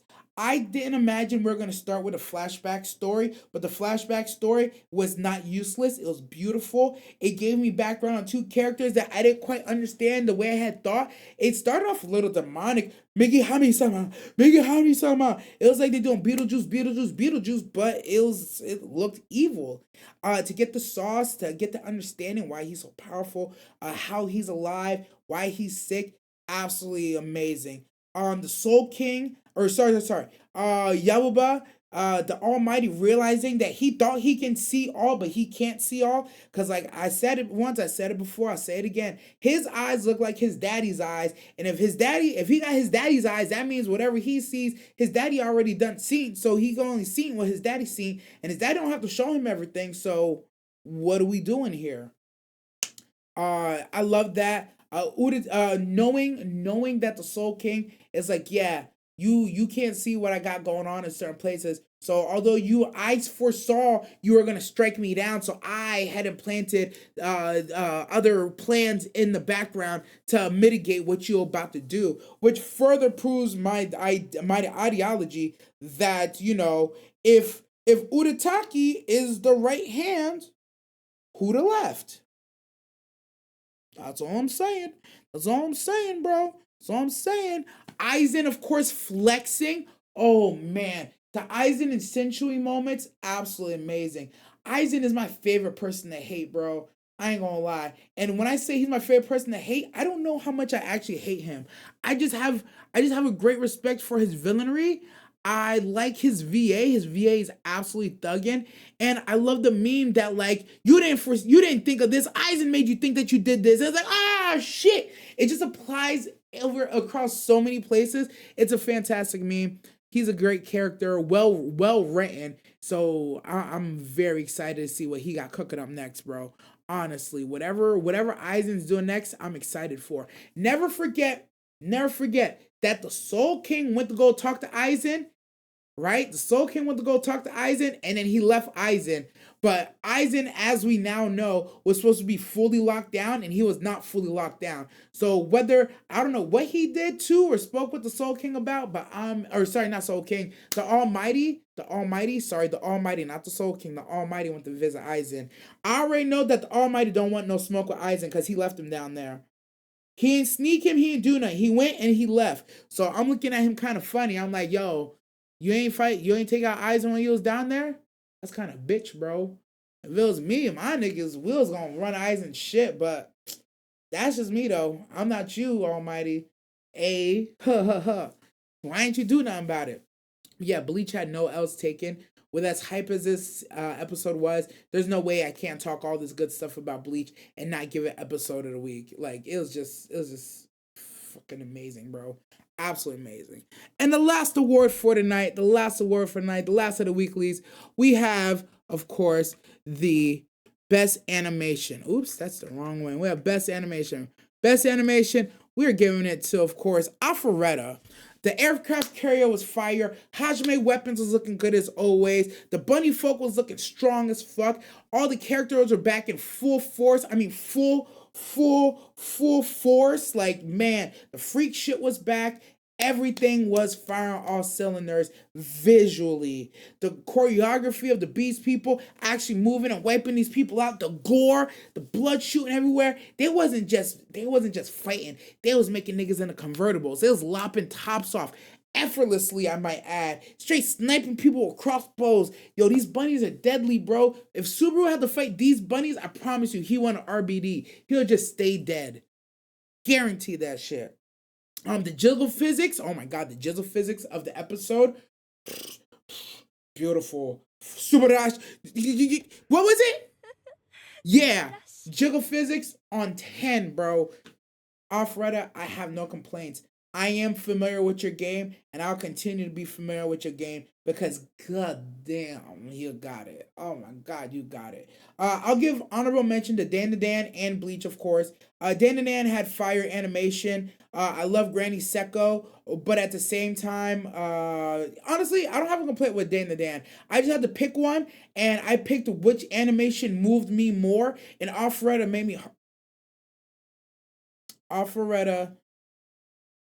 made my heart beat. Yes. That's what I'm going with. Yes. And Bleach was exciting. Bleach was lit. We saw Yorochi a little bit over a little bit. But Bleach, I bored you. I talked a lot about Bleach today. So I wanted to give a shout out to Alpharetta. Cause yeah. They was on it. Especially considering Alpharetta season 1 had a lot of CGI. It was one of the early CGI ones. And they got a lot of flack for the CGI in season 1. And then even in season 2, sometimes the way they showed a helicarrier or the aircraft carrier isn't always the best. But that's really only certain things that are CGI'd in it. And I still feel like with Alpharetta, it's a very intentional choice to show that whatever we're looking at is not of this world. But that's just my opinion. I have no proof, but I feel like somewhere in the dialogue, it's been said like that. But yeah, Alpharetta animation, definitely a big uptick and improvement from season 1 to season 2 to season 3. And I just want to give them a shout out. So we're going to see if we have any callers, any write-in questions, any takers, and we're going to jump into the chat real quick. This commercial is once again brought to you by Crystal Water. Put it in your bottle, put it in your mouth, put it in your body. It's good for you. 76%. Stop being stupid. Drink water, stupid.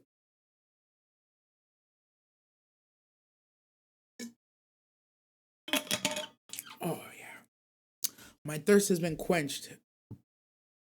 All right, let's go into the chat. Let's see. Oh man, there's a lot in chat. All right, cool. Reed Lolly, that one surprised me. Mimi earned that title. Right? Yeah, I wasn't ready for me to pick Mimi for best rom-com or best girl. Best rom-com and best Reed Lolly. Yo, honestly, I'm not mad at that name. Reed Lolly instead of ReZero. That's actually a good one. I was thinking the whole time she was just being a goofy love interest to mess around, but she really came through. She did. Fun fact, Deanne, did you know your earlobes are the same distance apart as your nipples? I'm not gonna look, and that's not true. I'm not gonna look, but that's not true. I'm not doing it. Oh shit, you might be right, but I'm not doing it. I'm now seeing that she's a cat and Garth is a tiger, so it works. Yeah, they're in the same familia, so it's not crossbreeding. So that's pretty cool. Good for them. Your cat making a ruckus over there about that joke. You can hear? Can you hear Bees actually like doing her cat purr? I ain't gonna lie, it be loud as hell, but I be asking people if they can hear it, and they say no. But yeah, she's definitely over here making mad noise. Yo, the Butterfly Gang gets official win, Hasha approval, 5 stars. That's how you play with the win? Oh, I'm dead, bro.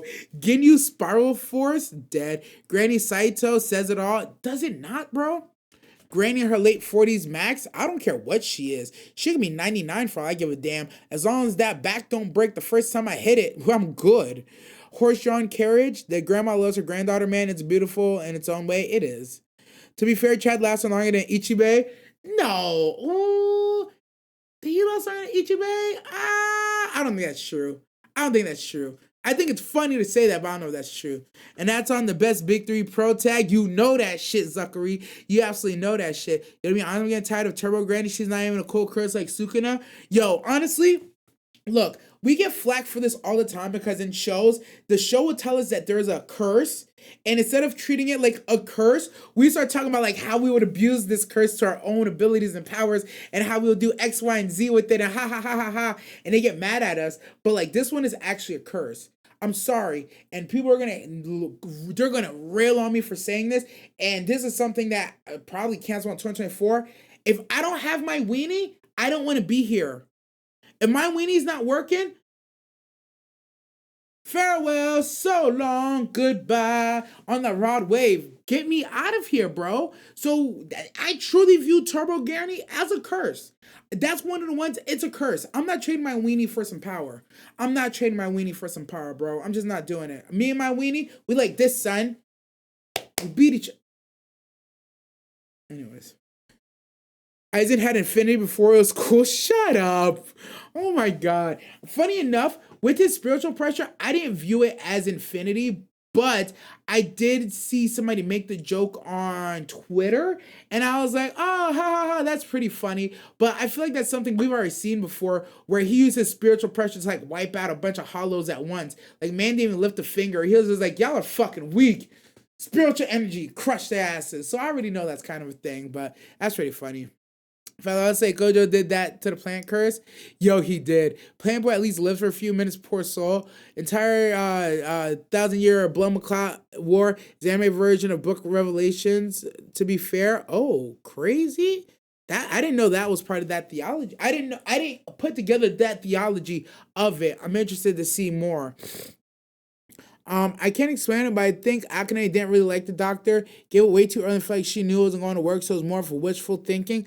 I don't know. I'm not gonna lie to you. I have to disagree with that. I feel like you could both like somebody, have a crush on somebody, but also know that that's not your person and you can't be together. So like, is it one of those things like, did she give up too early? It's more than wishful thinking. She would entertain the idea if she thought she had a chance, but because she's like denying herself even a chance of trying, that's why her handoff to the sister, although I think it's beautiful, I think it's a great assist, I don't think it's actually what she wants to do. I think she's doing the right thing because she's a good person, not because she's doing what she actually wants to do. If it were up to her and her sister wasn't in the picture, she would go after this man, no matter what the age gap is. And that's why I think it's disingenuous. And there's nothing wrong with it. There's nothing wrong with it. There's nothing wrong with her gaslighting herself out of liking this man, or gaslighting herself saying, oh, he wants her, so I'm going to give her to him. It's just a matter of like, it's the line of, did you give up or are you being realistic? And for me, it's like she's giving up, but not because she wants to. She would go after him. I think I fucked up. I fucked up what I was trying to say, but the long and short of it is, if she could have him, she would get him. But because she doesn't think she can, she's willing to hand off. Now, the side of it is, if they're both the same age, and then she's still willing to hand them off, I'd be like, okay, you know what? You are a bigger person than me. But I think she's reluctantly handing him off. And I can't prove it yet, but that's how I feel about it. Akane hits, man. I see her and Ramna as female doing the scissors me timbers. I mean, sparring. Oh my god, same. I'd love to see them do both. I didn't really like Gluttony lines, but the last one sounded pretty intimidating. It's one of those things. His lines were it wasn't his. Honestly, Gluttony's lines weren't anything great in of themselves. I just thought they were interesting, but the way the VA delivered it was very, deliberate. I can tell that he was looking down on Subaru like he's better than now. I can tell he was talking to Subaru as if Subaru is like a 2 IQ insect and he is the all-knowing intellect brought from another world to enslave all these people and everything belongs to him. So I understand that VA conveyed those emotions very well, and that's why I say it's a good VA performance. I'm running Gluttony's fade for my girl Rem. I'm dead. Who?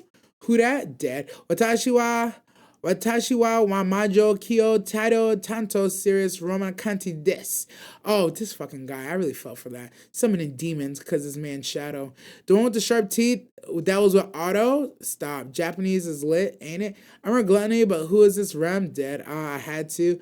Only true husbandos remember who? Take that. This guy. Ever since I put Wire to Bleach, rewatching Bleach makes it so much better, isn't it? Have people got the whole Hoikui thing was to get to the Soul King, right? Alpharetta continues to oppress. No, Alpharetta has been doing its goddamn thing. I'm not gonna lie, season 1 of Alpharetta, there was like 4 or 5 episodes where I was like, what are we actually doing here? And then it ramped up. And then season 2 was good as hell. And I'm excited for this season 3. They're doing the damn thing. Well, he meant to say Alfred made him. No, I didn't. Aizen deadass exploded a regular dude with his Raitsu. No, honestly. Like, just fucking handle their asses, bro. He melted that poor fucker into nothingness. Speaking of Rizzo, I'm always looking at potential save points. Like, Super survived the attack from Regulus. So did his save point extend to the point where Amelia is captured? I hope not. See, that's where I'm looking at Subaru funny sometimes. That's one of those moments where I would have RBD'd. 100% I'm RBDing right there. Like, you're not, like, and it's terrible for me to say because it's one of those things where it's like, you're not supposed to do that, but like, if the scenario is not in my favor, I'm going to RBD and hope that my save point goes back to where it was and I'm going with the new plan. I hope his save point isn't Regulus taking her away, but I think it kind of is, and that's just on him. I don't know what to do with that. I honestly don't know what to do with that. I don't like it, but I'm hoping like, yeah. He gonna have to figure that one out, bro. He gonna have to figure that one out. Like but he passed out and Biko did it. People around him try and save him like this, life in line. Yeah. No. I feel that. He got pretty far. Unfortunately, he got pretty far. And I don't know if that's a good thing or not. So I'm excited to see what his next save point is actually gonna be. But yeah, with that being said, it's like, yeah, I don't know, man. Fingers crossed. See, as a viewer, I don't want another episode of the same shit. I feel you. I know you don't. I know that's always a hard part about RBD, but I feel like that introduction could have been handled better. I honestly wouldn't mind if he actually goes forward for a little bit and then he like accidentally gets waxed and then he gets RBD and then he ends up like at a far point back before Amelia's taken. I won't mind that either, but at the same time, I'm okay with Amelia getting taken, but not really. I'm glad he didn't die. True. See, but that secondary test made him stop offing himself. Oh, you know what? You're right. I forgot the lesson. That's on me. Thank you, Zachary. That's on me. I forgot the lesson. So it's something difficult to pull off when he's unconscious? True. OT or guaranteed he survived the white whale a few times, but then update the save point until white whale died. Ooh, good point. I like that. Thank you, Brother Gee. That's another good one. Because he got showed the potential aftermath of all his deaths where he didn't try his best. Nah, you spin. I forgot the point of the sanctuary test was exactly that. From Sanctuary Point, the big takeaways I took that, because I forgot Subaru's part, is Amelia he needs to let Amelia cook, and she has to overcome some things herself. There's things he can support her on, but he can't do it for her. And then I also took away that Rules Wall is a fucking snake that we gotta cut out the grass, but now he's working for us, so it's all good, apparently. Woo. So yeah, I definitely took away bats. I definitely did not take that away. But if I say licking his wounds clean and best guy out saving his ass. Wait, Felix did what? Lick? I don't think I knew that. I don't remember watching that. Maybe that was in the light novel. Right, he just offered himself to fix things. Remark, season 1. Fair. Can we all just call it Respawn? Alt F4. Raw. It was like some you need to stop throwing your life away or something. It was. Damn, that just hit me hard again. I'm kind of mad Subaru is still weak as fuck. I don't think... I'm gonna come back to that. The reason Subaru kept offering himself was because he didn't care about his life. It's kind of sad when you think about it. It's fucking sad as shit, bro. Like, who wants to do that? Who wants to do that? All right, the trial was really good. I didn't like it at first, but it did end up being really good, and I will not deny that. That's something I will not deny at all. That's something I will not deny at all. But, so, we're going to end this episode here. Compared to Witches, he needs a buff. No, facts. We're going to end this episode here. I appreciate y'all.